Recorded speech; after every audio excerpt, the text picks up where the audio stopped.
Hello बच्चों, कैसे हैं आप? उम्मीद करती हूँ आप बढ़िया और एकदम मज़े में होंगे।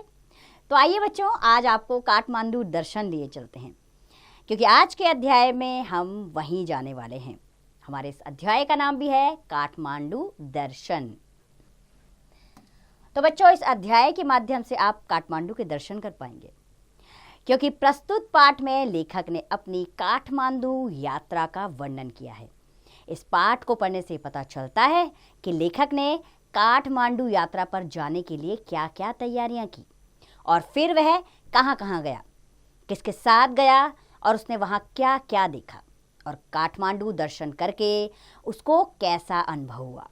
तो चलिए लेखक के साथ साथ हम भी काठमांडू की यात्रा पे चलते हैं। तो हमारा अध्याय यूं शुरू होता है। दिल्ली से नेपाल की यात्रा सिर्फ इतनी लंबी है जितनी कि पटना की, यानी कि मुश्किल से 3 घंटे की, और वह भी फॉकर फ्रेंडशिप विमान से। फिर भी विदेश तो विदेश ही है। अतः मेरे परिवार और अंतरंग वृत्त में थोड़ी सी हलचल पैदा हो गई, अर्थात सबके मन में जिज्ञासा उत्पन्न हो गई, पूरे परिवार के मन में, और हल्की सी उत्तेजना मेरे मन में भी थी। कलकत्ता यानी कोलकाता, बम्बई यानी कि जो अब मुंबई है, मद्रास जो अब चेन्नई है, मैसूर, त्रिवेंद्रम, कश्मीर आदि की यात्राएं मेरे लिए एक सामान्य घटना बन चुकी है। नेपाल के साथ विदेश की धारणा संलग्न होने के कारण यह थोड़ी सी उत्तेजना अस्वाभाविक नहीं थी। अर्थात नेपाल क्या है तो विदेश ही, हमारे देश से बाहर। तो विदेश की यात्रा के बारे में सोचकर मेरे अंदर भी थोड़ी उत्सुकता थी। मेरे परिजन नेपाल में अतिशय शीत की, अतिशय का अर्थ होता है बहुत जल्दी, अतिशय शीत की कल्पना कर गर्म कपड़ों की विशेष व्यवस्था करने लगे। अर्थात उन्हें लगा कि नेपाल में बहुत जल्दी शीत ऋतु आ गई है, तो वो गर्म कपड़े रखने लगे। और कपड़े तो ठीक ही थे, पर मेरे ओवरकोट के विरुद्ध सभी ने एकमत होकर यह फैसला दिया कि यह विदेश में ले जाने लायक नहीं है। कोट पुराना ज़रूर था और मैं उसे बदलने का विचार भी कर रहा था, पर इतनी जल्दी दूसरे कोट के लिए भाग दौड़ करने के लिए तैयार नहीं था। तब यह निश्चय किया गया कि मेरा पुराना कोट ले जाकर उसी के नाप का दूसरा कोट खरीद लिया जाए। यद्यपि बहुमत अब भी इसके लिए तैयार नहीं था। बहुमत यानी कि मेजॉरिटी, बहुत सारे लोग, यानी कि बहुत सारे लोग तैयार नहीं थे कि नया कोट लाया जाए, परंतु समय के अभाव के कारण नया ओवरकोट नहीं आ सका। नेपाल यात्रा के लिए पासपोर्ट आदि का बंधन नहीं है, यानी कि नेपाल की यात्रा बिना पासपोर्ट की होती है, क्योंकि नेपाल और भारत के बीच ये संधि है कि बिना पासपोर्ट के यहाँ से वहाँ लोग आ जा सकते हैं, और ना स्वास्थ्य संबंधी प्रमाण पत्र ही आवश्यक होता है। विदेश मंत्रालय के किसी उच्च अधिकारी के परिचय पत्र से काम चल जाता है। भारत नेपाल के नेकेट्टे यानी कि बहुत नज़दीकी नेकेट्टे और पारस्परिक सद्भाव सहयोग के कारण इस प्रकार की सुविधाएं दोनों देशों के नागरिकों को प्राप्त है, क्योंकि दोनों देश जो हैं आपस में बहुत अच्छे संबंध रखते हैं, इसीलिए पासपोर्ट की आवश्यकता नहीं है यहाँ। लेकिन सीमा शुल्क यानी कि कस्टम विभाग उतना ही सतर्क है, सतर्क यानी कि उतना ही जागरूक है, उतना ही सतर्क है, सतर्क यानी कि उतना ही जागरूक है। उसकी ओर से बाकायदा तलाशी ली जाती है और इसके बाद फिर यात्री को बाहर आने जाने की अनुमति नहीं मिलती। विमान के चलने में कुछ विलंब होने के कारण, विलंब यानी थोड़ी सी देर होने के कारण, विलंब का अर्थ होता है देर होना, तो विलंब होने के कारण इसमें मेरे लिए कठिनाई हो सकती थी। पर पुलिस के एक अधिकारी के सौजन्य से, जो मेरे पूर्व छात्र थे, यह बाधा दूर हो गई और बच्चों को मेरे पास आने जाने की सुविधा मिल गई। अपराह्न का अर्थ होता है दोपहर का समय, यानी अपराह्न में कोई 11:30 यानी 11:30 बजे के आसपास फॉकर की उड़ान शुरू हुई और घंटे 1.5 घंटे में हम लोग गोरखपुर की सीमा पार कर हिमालय की तराई में पहुंच गए, यानी कि हिमालय की चोटियों पर पहुंच गए, जहां से परिदृश्य बदलने लगा। परिदृश्य यानी कि वातावरण वहां का बदलने लग गया। नीचे सघन वृक्ष राशि से मंडित विस्तीर्ण कांतर था। लगता था जैसे श्यामल हरितिमा का समुद्र हिलोरे ले रहा है। ऐसा लग रहा है समुद्र में हरियाली छा गई है। मैंने घने जंगल का वर्णन तो पढ़ा था, कुछ मामूली जंगल देखे भी थे, परंतु निविड़ कांतर का ऐसा विस्तार जीवन में पहली बार देखा था। इतने में ही हिमालय की श्रेणियां दृष्टि पथ में आने लगी, यानी कि हमारी नजरों के सामने हिमालय की श्रेणियां आने लग गई, यानी कि उनकी श्रृंखलाएं आने लग गई। नेपाल यात्रा का मेरा सबसे प्रबल आकर्षण था हिमालय नगाधिराज हिमालय, जिसके साथ भारत की असंख्य पुराकथाएं और उद्दांत कल्पनाएं लिपटी हुई है। अर्थात नेपाल यात्रा का मेरा सबसे ज्यादा आकर्षण का केंद्र कौन थे? हिमालय की चोटियां। कालिदास, प्रसाद, पंत और दिनकर के अनेक काव्य बिंब मेरी चेतना में अनायास ही उद्बुद्ध होने लगे। कालिदास ने पृथ्वी के मानदंड के रूप में उसकी विराट कल्पना की है। अर्थात कालिदास ने क्या बताया है? हिमालय को विराट रूप में बताया है। यहीं किसी निभृत गुफा में उमा ने शिव का वरण करने के लिए कठोर तपस्या की होगी। यहीं निकटवर्ती कैलाश के शिखर पर त्रिनेत्र की अग्नि शिखाओं से कामदेव भस्म हुआ होगा, यानी कि उसका स्वाहा, यानी कि उसका काम तमाम हो गया होगा। इतने ही में मुझे अपने देश के वर्तमान सीमा संकट का स्मरण हो आया और दिनकर की ओजस्वी वाणी मेरे कानों में गूंजने लगी। जिसके द्वारों पर खड़ा क्रांत सीमापति नूने की पुकार, पद दलित इसे करना पीछे, पहले ले मेरा सिर उतार। तभी न जाने कैसे मुझे अपने नाम परिवर्तन का प्रसंग याद आ गया। नागों के उपासक नगाइच वंश में जन्म होने के कारण पितामह ने मेरा नाम नागेंद्र रखा था।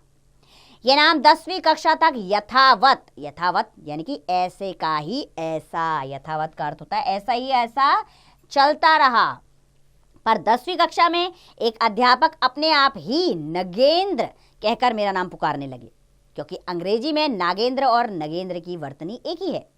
परंतु उसी समय साहित्य के प्रति मेरी रुचि जागने लगी थी और शब्द अर्थ के सौंदर्य के संस्कार धीरे धीरे व्यक्त होने लगे थे।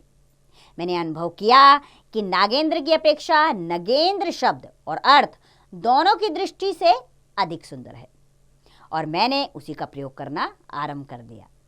आत्मचिंतन यानी कि अपने बारे में सोचना। आत्मचिंतन का अर्थ होता है अपने बारे में सोचना। तो आत्मचिंतन के एकांत क्षणों में मेरी बाल कल्पना हिमालय के जिस विराट बिंब को अपनी चेतना में प्राय बांधने का प्रयत्न करती थी, वही आज अपने अपार ऐश्वर्य के साथ मेरे सामने विद्यमान था और उस विराट भाव को आत्मसात करता हुआ मैं एक अपूर्व आह्लाद का अनुभव कर रहा था। थोड़ी देर में बादल छट जाने से धूप एकदम खिल उठी। मैंने खिड़की से झांक कर देखा तो नीचे पर्वत के विशाल स्कंद पर तैरती हुई हमारे विमान की छाया ऐसी लग रही थी जैसे किसी देव मंदिर के रजत शिखर पर छोटा सा पतंग मंडरा रहा हो। और मैं सोचने लगा कि कल्पना से वंचित होकर यह अर्थात कितना क्षुद्र बन जाता है, अर्थात कितना छोटा दिखाई दे रहा था सब कुछ।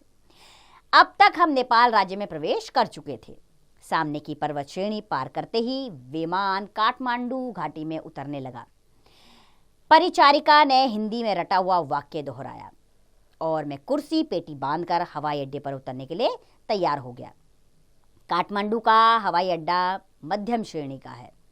जिस दिन मैं लौटा था उसी दिन उसके इतिहास में पहली बार एक बड़ा जेट विमान उतरा था, यानी फॉकर और डकोटा आदि के ही उतरने की व्यवस्था सामान्यतः वहां थी, परंतु जिसकी सीमा पर हिमालय की श्रेणियां अर्धवृत्त बनाकर, अर्धवृत्त का अर्थ होता है आधा गोला, आधा आकार का गोला, अर्धवृत्त का अर्थ है आधा गोला बनाकर खड़ी हो, उसके परिदृश्य में विराट तत्व का समावेश तो अपने आप ही हो जाता है। हिमालय के शिखरों की पृष्ठभूमि में उड़ते हुए विमान अपने सामान्य आकार से भी छोटे दिखाई पड़ते हैं। उन्हें देखकर मुझे पुराणों में वर्णित देव गंधर्व आदि के विमानों का स्मरण हो पाया, यानी कि पुराने समय में देवों के भी गंधर्व विमान हुआ करते थे। वे भी यहाँ इसी तरह उड़ते रहते होंगे। यान से नीचे आते ही कुछ दूर चलकर मेरे अतिथि मिल गए। अतिथि यानी कि जो हमें लेने आए थे, हमारा स्वागत करने आए थे, अतिथि मिल गए और सामान लेकर मैं उनके साथ चल दिया। विश्वविद्यालय की ओर से मेरे ठहरने की व्यवस्था एक होटल में की गई थी। किंतु मेरे मित्र ने वह प्रस्ताव रद्द कर अपने घर ही ले चलने का आग्रह किया। अर्थात मेरे मित्र ने कहा, नहीं, तुम होटल में नहीं ठहरोगे, हमारे घर पर रहोगे। नेपाल को पर्यटकों का स्वर्ग कहा जाता है। नेपाल को क्या कहा जाता है? जो लोग बाहर से आते हैं उनका स्वर्ग माना जाता है। प्रकृति और कला का ऐसा अपूर्व वैभव अन्यत्र दुर्लभ है। मैंने अपने मित्र से कहा कि मैं 2 दिन के लिए ही आया हूँ।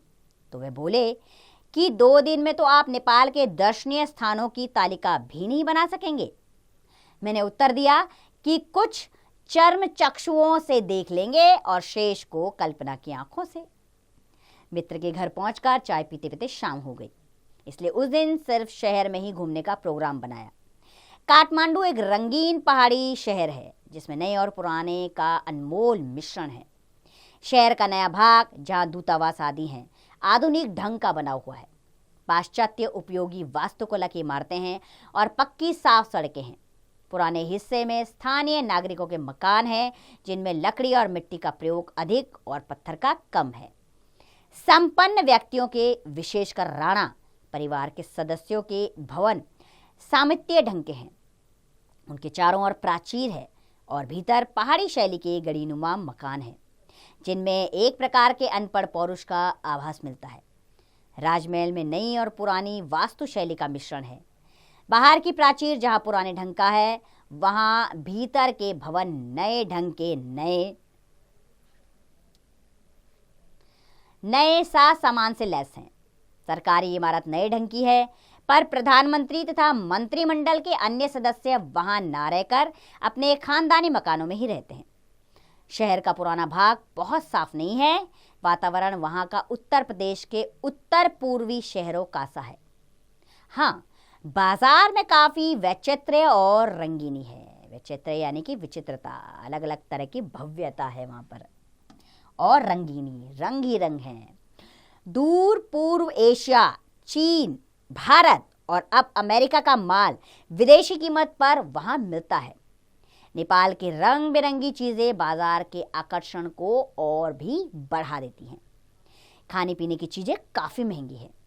नगर के विशेष स्थानों पर, चौक और चौराहों पर महाराजाधिराज महेंद्र व महारानी के चित्र लगे हुए हैं, जिनके नीचे संस्कृत निष्ठ नेपाली भाषा में देवनागरी अक्षरों में हिंदू राजभक्ति परंपरा के अनुकूल राज दंपति की मंगल प्रशस्तियां अंकित है। नगर भर में मार्गों पर, हाटों में, प्रशासनिक भवनों पर सर्वत्र नेपाली भाषा का ही प्रयोग है। कहीं पर अंतर्राष्ट्रीय भाषा का आश्रय नहीं लिया गया है।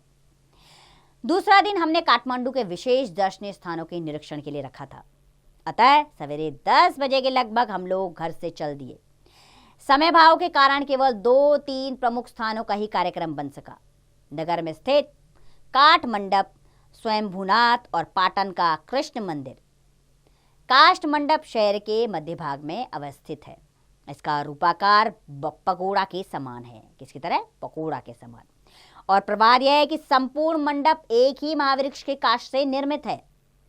आरंभ में ये यात्रियों का विश्राम गृह था, पर धीरे धीरे इसमें देव भावना का समावेश होता गया और यह एक प्रकार का देव स्थान बन गया। काठमांडू काठ मंडप का ही तद्भव रूप है। तद्भव किसे कहते हैं? किसे कहते हैं बताइए? तद्भव रूप। तद्भव रूप होता है संस्कृत का वो रूप जो थोड़ा सा चेंज करके हिंदी भाषा में आता है, तो वो तद्भव शब्द कहलाता है। अर्थात इसमें थोड़ा सा परिवर्तन हुआ है। कला की दृष्टि से कोई विशेष शिल्प सौंदर्य इसमें नहीं है, पर सब मिलाकर यह एक विचित्र वस्तु है। वहां से हम पाटन का कृष्ण मंदिर देखने गए, जो बागमती नदी के पार नगर से कुछ मील दूर पर है। पाटन एक छोटा सा उपनगर है जिसमें हर जगह छोटे छोटे मंदिर या मूर्ति गृह बने हुए हैं। यह कृष्ण मंदिर प्रायः 2000 वर्ष पुराना है और इसकी विशेषता यह है कि कहीं भी इसमें चूने का प्रयोग नहीं किया गया। वास्तुकला का यह अद्भुत चमत्कार है। चूने के बिना भी यह इतना मजबूत बना हुआ है कि भूकंपों का इस पर अब तक कोई प्रभाव नहीं पड़ा।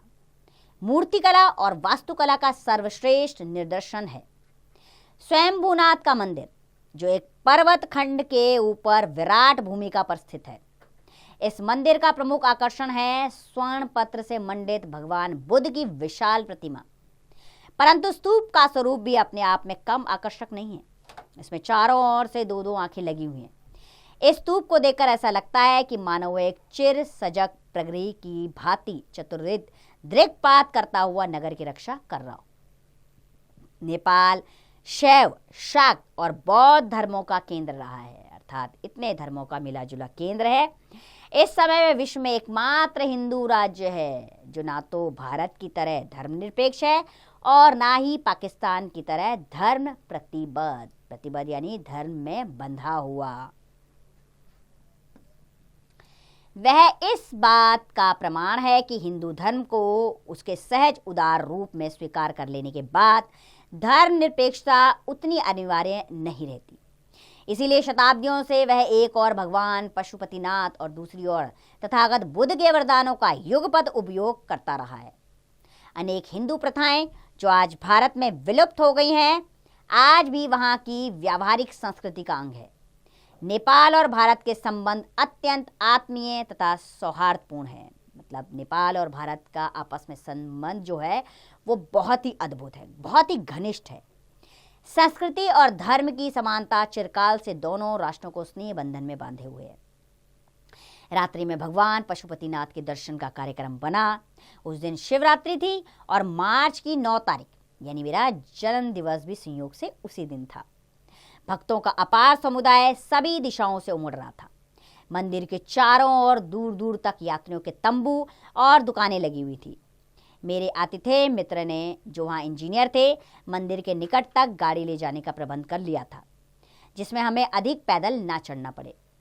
मंदिर के प्रांगण में नंगे पांव प्रवेश करना था और कीचड़ होने के कारण मोजे पहनने की सुविधा नहीं थी। सामान्यतः मेरे लिए जाड़े की रात में यह सब कष्ट साध्य था, परंतु और कोई गति भी नहीं थी, अर्थात कोई और उपचार भी नहीं था। एक श्रद्धालु मित्र ने कहा, भगवान पशुपतिनाथ मंदिर में क्या डरना। भीड़ में धक्का मुक्की करते हुए अंत में हम देव विग्रह के सामने पहुंच गए और प्रत्येक व्यक्ति अपनी अपनी श्रद्धा के अनुसार भगवान को प्रणाम कर क्षण भर में आगे बढ़ गया, क्योंकि इससे अधिक तो उस जन प्रभाव में रुकने की संभावना ही नहीं थी। पशुपतिनाथ की मूर्ति, जहां तक मैं उसे देख पाया, कला की दृष्टि से अधिक सुंदर नहीं थी, पर मूर्ति तो भक्ति भावना की प्रतीक होती है। उसके सुंदर ना होने का क्या अर्थ। भारतवर्ष में भी यद्यपि यहाँ मूर्ति कला का चरम उत्कर्ष मिलता है, यह विचित्र संयोग है कि प्रसिद्ध धर्मों के देव विग्रह अत्यंत सामान्य प्राय असुंदर हैं। इतिहास के विशेषज्ञ अनेक प्रकार से इस समस्या का समाधान कर सकते हैं, पर धर्मप्राण जनता के लिए उनका कोई महत्व नहीं है। नेपाल के इस सर्व प्रमुख देवस्थान के विषय में यही सत्य है। शीघ्र ही हम लोग मंदिर के आनंद से बाहर निकलकर उस स्थान पर आ गए जहाँ भगवान पशुपतिनाथ का विशाल वाहन पशुपति नंदी खड़ा है। वास्तव में त्रिक दर्शन में जीव का प्रतीक पशु है, वही नंदी है। शिव की संज्ञा पशुपति है और कंचुक तथा मल ही पाश है, परंतु प्रस्तुत संदर्भ में विशाल नदी की संज्ञा पशुपति है और उसके संबंध से शिव की संज्ञा पशुपतिनाथ हो गई है। यहाँ आकर जब हम लोग खड़े हुए तो एक सहयोगी प्राध्यापक बंधु ने कहा, आज आप अपना जन्म दिवस भगवान पशुपतिनाथ की मंगलमयी भूमि में मना रहे हैं। आपके लिए वर्ष अत्यंत शुभ हो गया है।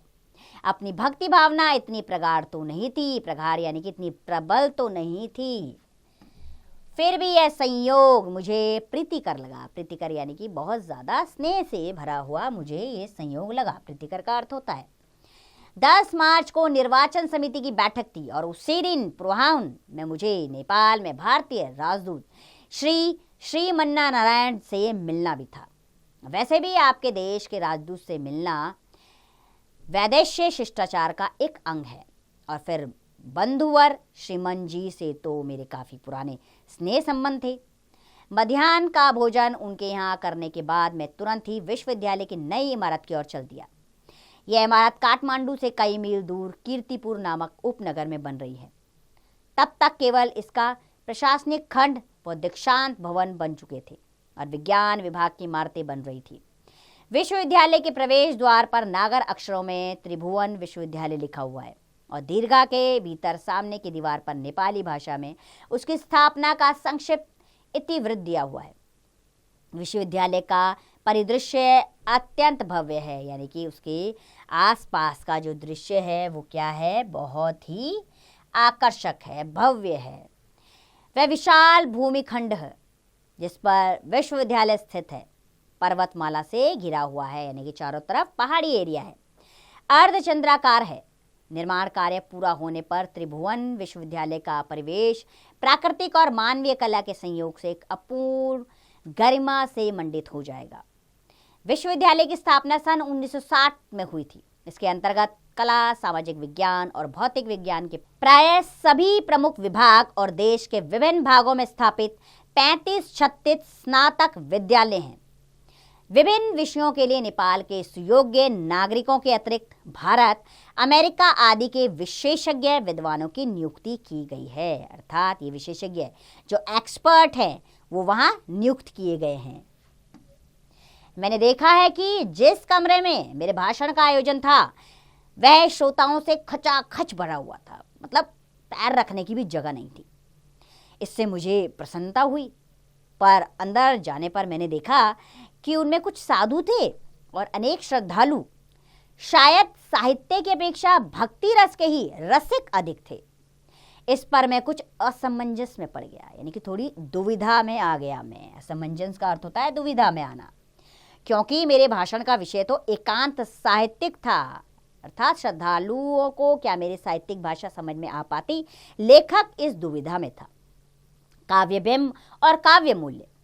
तभी एक स्थानीय मित्र से ज्ञात हुआ कि मेरे भाषण के बाद वहां किसी बाल साध्वी का प्रवचन होने वाला है, यानी कि बाल साध्वी जो साधु की अवस्था में है उनका प्रवचन है और काफी श्रोता उसी के लिए आए हुए हैं।